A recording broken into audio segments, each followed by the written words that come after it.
I have an idea. Tyler, I need some blueberries. 1 minute, 37 seconds later.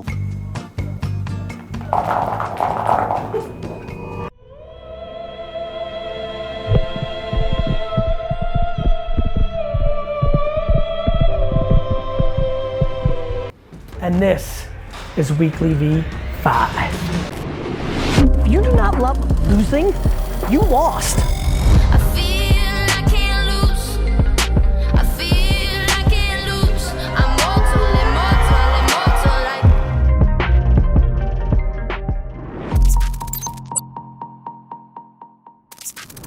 Monday morning, just getting into the office, and it's good, my guy. It's already been a day. A lot of fires this morning, just a lot of client stuff, a lot of VaynerX stuff, but that's the name of this fucking game. Can you give your perspective on the best way to embrace chaos, especially in an enterprise business? By putting things in perspective. The way I deal with chaos and the way that I would deal in chaos if I was a upper middle leader in this team right now is realizing what's the alternative. You're in control. The reason chaos is easy for me is I know I'm in control. When a tornado or a hurricane or a virus or sales drop breaks out, I'm in control. Coronavirus, China sales are down, we're in control. We get to sit in a room and say, what are we gonna do? I love chaos. Like, if Mike Tyson's running at me and I'm a boxer, that chaos, this is why Holyfield beat him. You're in control.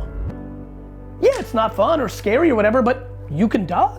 I'm most calm when there's the most chaos because I go into a place in my mind of like, what's the worst that can happen? What, am I gonna die? Oh no? Then business? Who gives a crap? Put it in perspective. Put it in perspective. Stop being scared. So, okay, so let me sleep on it. Give me 24 hours, here's why. I really think that's $1 million card, and within the next 12 months, easy, especially if so let me think, okay? But like, let me think, I'll call you tonight, tell you everything I'm thinking, and then you may want to. How many are there? 8? All right, talk to you soon, bye-bye. I might buy my first $500,000 card. What are we going live on? Facebook, LinkedIn, and Instagram, Twitter. Awesome. Okay, first question, how do you go about streamlining to make yourself more efficient? Second question. Right, let me start right there, I can answer you very quick. That one's easy. Okay. If you don't judge yourself for being inefficient, you become efficient. I might be one of the most inefficient people of all time, but because I don't judge it, I actually become remarkably efficient. If people realize they spend more time dwelling on being inefficient than actually the efficient work, everything would change. I've never thought of it that way before. No shit. That's why you asked it first. Well, there you go. Hannah, I'm being really serious with you. I'm gonna sit on this one it's gonna help a lot of people. Everybody judges themselves arbitrarily. All of a sudden, everybody thinks they're an efficiency expert on their own selves. Mm-hmm. All you're doing is driving home insecurities and judgment on yourself on something that doesn't matter. Doesn't mean try not to get more efficient, but just doing what you can, like having a calendar and doing the best you can is just fine. The second you don't get to something on your calendar and you beat yourself up is the second you're inefficient. The dwelling that people put on themselves around efficiency is overwhelming to me and ludicrous at best and dangerous at worst. Mm-hmm. Next. That makes a lot of sense. Thank you for that. You're welcome. Vlog, what's up? We're like fucking pumped right now. You can probably feel the energy of the crew here. Avatar, you were fired up, you know, for sure. Just good. Me at my best, for me, my subjective opinion about me is Q&A, where I have time, where I'm not rushed.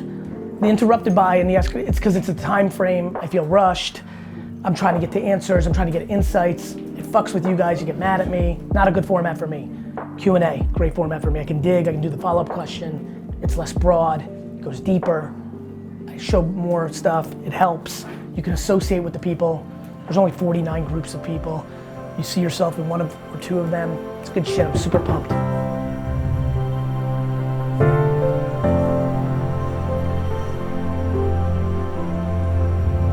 What's up, bro? Yeah, what's up? How you doing? Really good. Good. I called this meeting because I'm really impressed with your talent, and I need you to hear it from me, because I think there's a lot of macro moving VaynerX things, but I think you've put in the work and built the equity for a really fun chapter. I don't know what that means just this second, but I want you to know it's very much on my mind and radar. Been super fun. Good. Yeah. Good news is you can keep doing exactly what, but you're gonna get some opportunities thrown at you.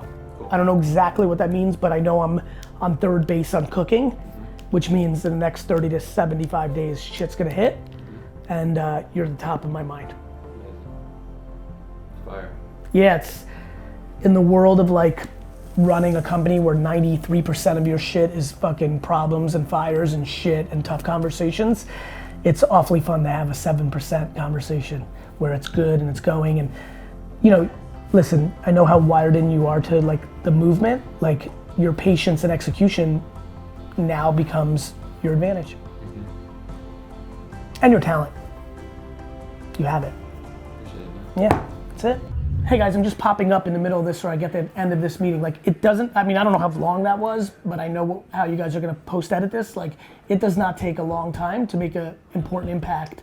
And I think a lot of bosses wait for like reviews and all sorts of dumb shit. Find micro moments to over communicate both pros and cons. Like that was a wildly efficient meeting that will help both parties, the organization and Brandon. And so do more of that shit if you run businesses. That's what I got. Anything I can answer for you? I can think of. Good. You'll be hearing a lot more from me. Just keep executing. Yeah. We'll be in touch shortly. Cool. Amazing, bro. Appreciate Have a it. great day. You too. Yo, what's up guys? This is Brandon. I'm a content creator here at Vayner. You guys just watched a meeting that I had with Gary, and I wanted to kind of give you guys some more insight and some context to it. So we were originally slotted for like 15 minutes and I was in there for maybe like 90 seconds. And I think the takeaway there, and something I've started doing even in my meetings, is if I think I need 30 minutes, I'll actually make it 15, because speed is everything, and cutting it down, you can still get done what you need to get done in that amount of time. So I think that's kind of a good takeaway from that. So now, back to the vlog.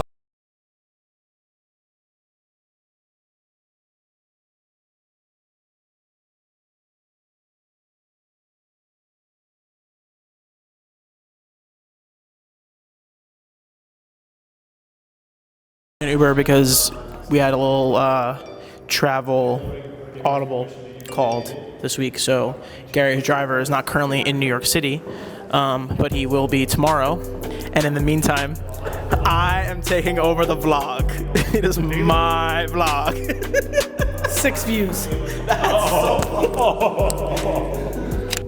Heading down to CNBC to do a hit here with Maha. Hey Brandon, talking to Brandon from Wine Library, but going to CNBC to do some content around Super Bowl and Business Index. What's up, B-Dub?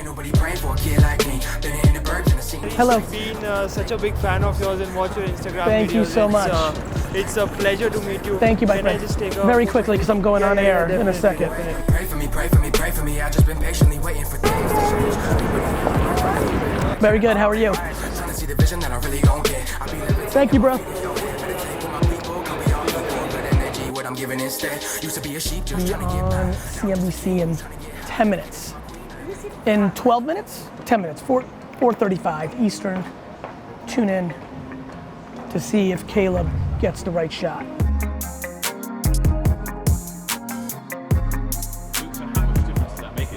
A lot. Oh, you know, it's funny, I'm the social media digital guy, and I continue and will always say, until things change in America, that the Super Bowl ad is grossly underpriced at $5.2 million a slot because of the dynamics that you're referring to. And even without the internet, it's the one time America sits down and wants to actually watch a commercial. Every other moment of our lives, we hate that. It's the beach boy coming through the city going hard. I got big money calling, I'm just trying to play it smart. Play it smart, I'm just trying to play it smart. Yeah. Play it smart, I'm just trying to play it smart. You mentioned wanting to do more traditional media now. What's the thought process behind that? I've penetrated the internet in a very significant way. There's a lot of people that don't know me in the 55 to 90-year-old set, and the post-creative that we could chop up is a good look back into digital, so it's a cycle. I'm not unemotional about where, it's all arbitrage. Like I keep telling people, I don't give a fuck.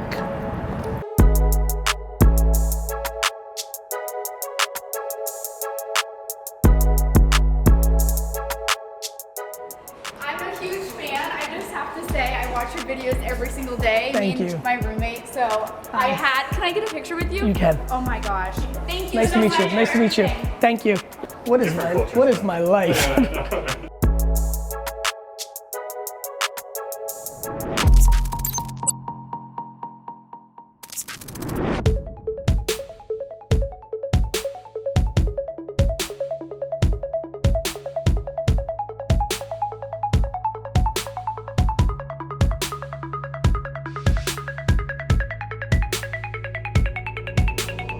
Yo, it's Sherelle, videographer on Team Garyvee, and today we have a bunch of footage of confidential client meetings. So what you're about to check out is G on a radio interview. He's talking about baseball cards, flipping, getting this money. So get back to the book. Sports cards are exploding, Jim. I need everybody who's listening right now to really go to StockX and eBay and see what's going on. I've been investing in sports cards for 18 months. Last April and May and June, I bought 50 LeBron rookies, and now they grade them. You send them to a company, they say if it's a perfect 10, a 9, an 8. I bought 50 perfect 10s at $1,050 a piece. Now they're selling for $4,000 a piece. Wow. Gary, give me a brief primer. Not knowing a lot about this, if I want to dip my toe in, eBay, yep. Swing, what do I do? You go to Google and you search sports cards, why are sports cards going up? Like you type in questions on Google, then you go to eBay completed items and you type in athletes, Lamar Jackson rookie card, and you hit search and then you hit completed items and you can see for the last 2-3 months how much they've gone for. Let me give you the comp there. I wanted to do it and I sucked. I made a huge mistake. I didn't take action because I liked Lamar's game. I didn't think he was gonna do what he did this year. But Lamar rookies in perfect 10s were $35 going into the season, now they're $300. Last year I did it with Giannis, I bought him at $180, they're at $800 now. So you go to eBay and StockX and you look at the prices and you look at completed auctions, and that gives you spend 4 to 10 hours on that, looking up athletes. Most of the cards your listeners and I grew up with aren't worth anything because it was during the junk wax era where they made 1 million of these. Now they make limited numbers of them, and the vintage graded stuff is going great. But there's 3 reasons. 45-year-olds are now have 7-year-olds, so they're reliving their childhood. Gambling. You can buy a $200 pack of cards right now. That's how much they can be now, Jim. $200 for 1 pack, but you can pull a $150,000 Luka or Zion. So gambling. And then finally, sports cards have a lot more volume than sneakers. So we have an entire generation of teenagers who are now in their 20s that grew up flipping Yeezys and Jordans, who now, if they think that Lamar Jackson's gonna be the guy, they go out and buy 500, 2,000, 4,000 Lamar rookies and make $100,000 in 9 months. But I know that you have like the best sports audience, and I'm just trying to think about like if somebody wants to do a side hustle, and if you're listening to The Burning and you're sitting there right now and you're thinking about I know a lot of people now want to invest in startups. They want to find their Facebook and Uber, but that's 99% likely gonna fail. Or they love to gamble and they're analytical and they're good at daily fantasy and sports betting. But that's high risk, high return. You either win or lose, it's binary. Meanwhile, there's a ton of people who are listening right now who know that David Njoku was hurt this year, but he's a freak tight end and he might come back next year. Or they think that, like I do, that Sam Darnold's way better than he actually has shown because he's had real difficulties with offensive line, and Joe Douglas has proven in Philly that he's gonna build an offensive line, and what does that mean to him? So there's a ton to do on speculation with limited downside and high upside, and so that's how I see it.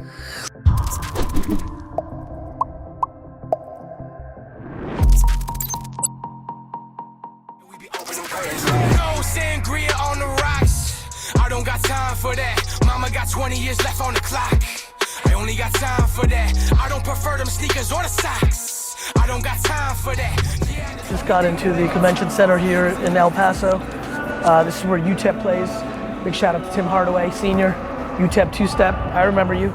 Do you have any tips for me as a small business owner? It's Tim. it's not. You know what's funny? I never killed myself. I liked it so much. I enjoy it though. I like being informed. Everyone's like, you burned. I'm like, no, I didn't. I liked it. I don't work. I'm like you want to play video games and watch Netflix, and I want to like ideate on my business. It's creative. I like it. So I'm not weird that I like spreadsheets and like doing my math and like calculating my account. Of course not. Most people like stuff.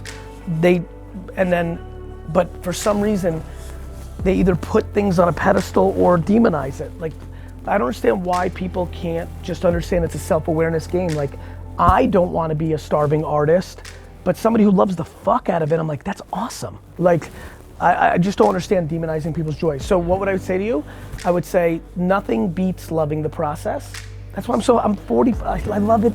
Bro, when I tell you, like you've said 2 things already, bro, I've never, ever thought about the money for real.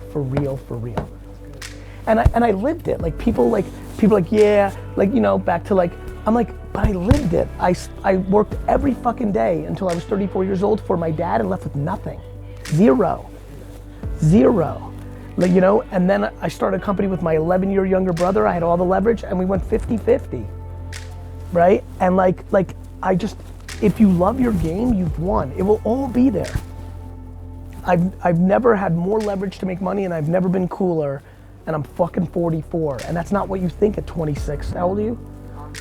That's not what you're thinking at 26 and 16. When I was 26 and 16, 44 was dead, old, fucking fit. I can't wait till I'm 44. Fair enough, but like, I remember being 22, coming to my dad's liquor store, my cousin was 30, and I was like, this dude's old.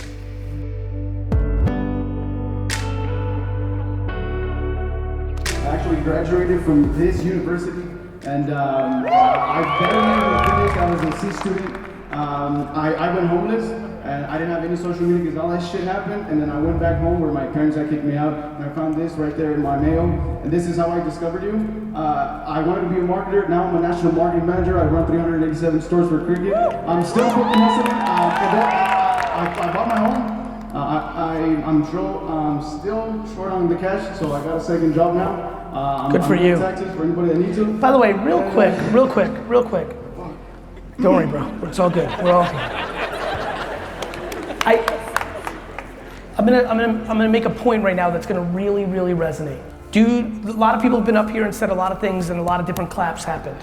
My man right here, just going through his story, right? It was super interesting. He's going through the story, and he just said, I got a second job, and not a clap in the place. And I think about that shit. Because literally, out of almost everything I've heard from every person tonight, the number one thing that made my chemicals go into wanting to cheer was when he said, I got a second job. Having the humility to do that is so powerful. We cheer the wrong things. Yay, you got a cool new hoodie. And we don't cheer the real shit like I got a second job. And that's how I listen when it doesn't seem obvious. I listen to the fact that none of you clapped for it.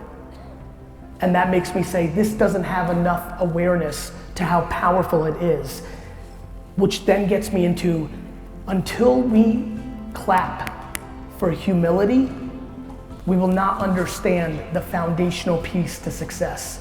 I have too much swag and bravado and competitiveness to make it obvious to you that humility is my superpower, but somebody's gonna come along that might not be as cursing and as rugged and as alpha and as male and as Jersey, and they're going to, and I'm gonna be super happy when she or he comes along, because I promise you, if you leave with anything tonight, humility is the foundation of happiness. So, it's 10:34 in El Paso, which means it's 12:34 in New York, and we're in Texas, and we'll be in the office at 10 a.m.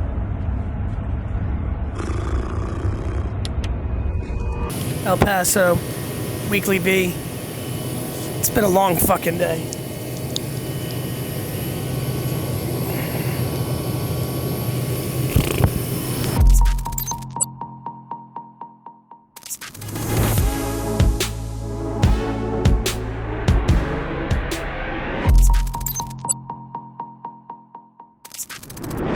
Yo, what's up guys, this is Brandon. I was filming Gary today, and something that I think is super interesting is that for 60% of the day, I wasn't even allowed to record audio, and then for another 30%, I couldn't even turn on the camera whatsoever just for confidential reasons, and then really 10% of his day is what you're gonna see in WeeklyVee. And I think it's interesting because I think a lot of people see Gary as like maybe a speaker when really he's the CEO of VaynerMedia first, and he's getting a lot of shit done throughout the day, and that was a lot of his day today. Do your own thing, see how that goes. That's what I did, yeah, that's what I did. Hey, I'm Claude Silver. I'm the Chief Heart Officer here at VaynerMedia. So today we had an incredible leadership meeting where Gary was sharing his vision for 2020, and all of the leaders around the table were sharing their vision, how it fits into the macro of what we're doing here at VaynerMedia in 2020, 2021. And it's such a powerful, powerful feeling when you have everyone like humming to the same tune. Slightly different tones and harmonies, but the same tune. And it's gonna be a freaking phenomenal year. We cheer for you heavy. Thank you. Thank you. For real. What book are you reading right now, man? What are you on? Books. Word? Word. Crazy. That's not how I learn. Just write them. Just write stuff? That's lit. How many books I write them? You know how I learn? I read comments and I read DMs. I learned, this is why I so relate to Boyd. The way that Boyd's got his ear to the streets and hip hop and lat trap and shit like that, I have my ear to the streets on a human level. Yeah. That's why I know shit to poke at. Because people write it to me and I read and I watch how, when you run it on the MTV Awards thing and did your thing, I read every single tweet. All of them. All of them. I didn't even watch your performance. It was in the background as it was happening. You were on and I was reading the tweets in real time about you. Crazy. I don't consume the thing, I consume the people consuming the thing. With the reaction. That's how I always know shit. Got it? The value of putting out content. Correct. I put out content to learn. Yeah. I put out a post on Instagram this morning that I know isn't really made for Instagram about how you should run commercials on Hulu and Amazon, but I need to read the comments to understand how they understood it. Yeah. I'm in fucking constant motion of information. I'm always talking because I'm always listening. That sentence is lit. Quotable. Yeah. Take it, use it, get a reference.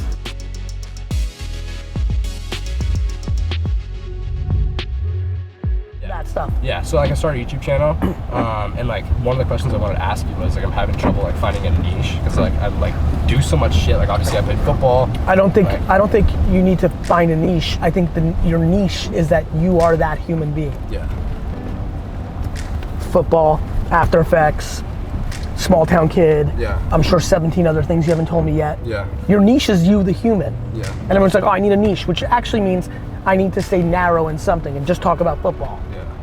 That's the reverse. You need to be as broad as possible, but fully you, which becomes your niche. That's me. Yeah. I talk about, the Jets. I talk about sports cards. Yeah. I talk about wine. Yeah. I talk about business, right? Yeah. I'm not a niche, I'm broad as fuck. Yeah. My niche is that I'm Gary. Yeah. That's your fucking niche. Your niche is you, the human.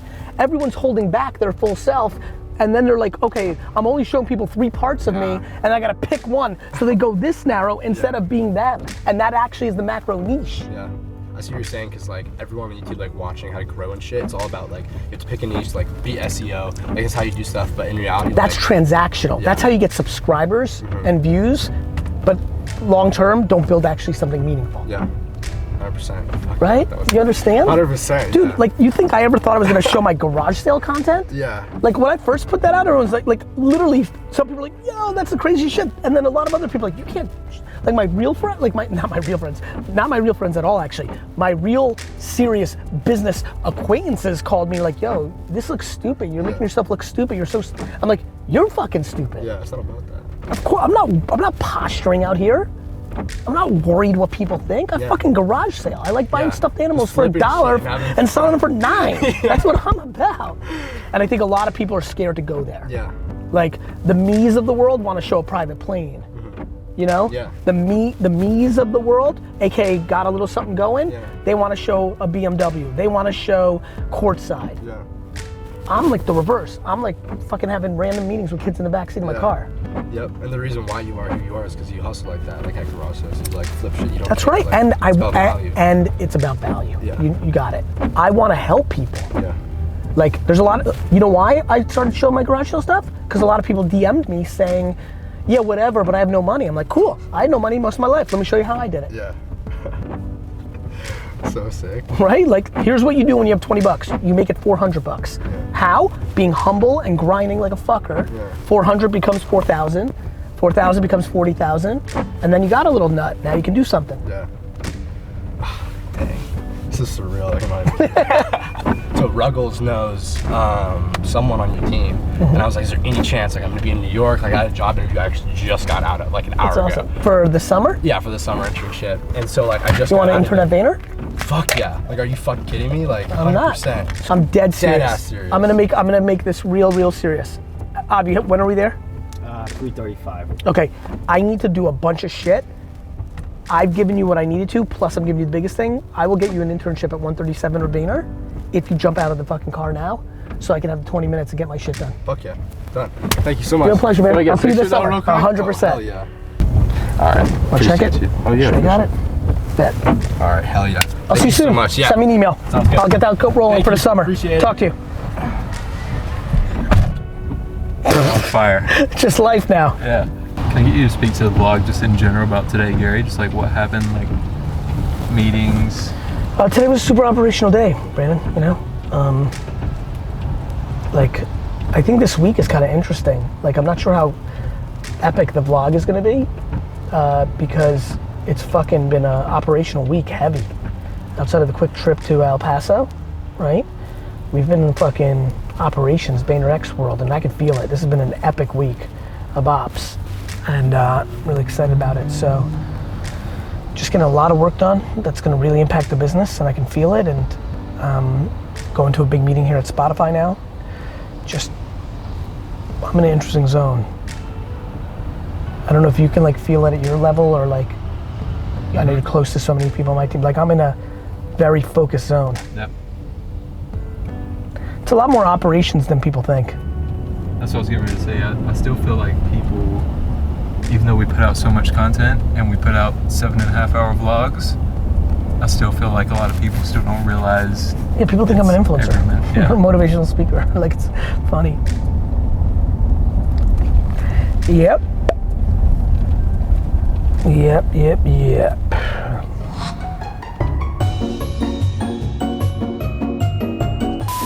The amount of times I type out pedestal and never even get close to spelling it right is remarkable. P-E-D-E-S-T-A-L.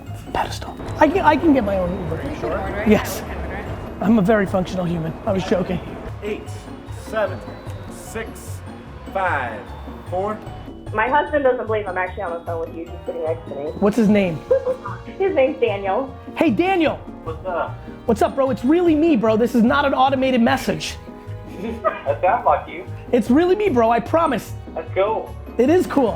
You're cool. And G is just talking about flipping cards, getting money. What am I doing?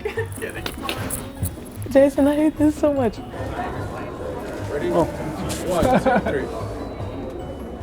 3. D-Rock, you missed it, but the guy grabbed the 5, so I want to make sure we get that part.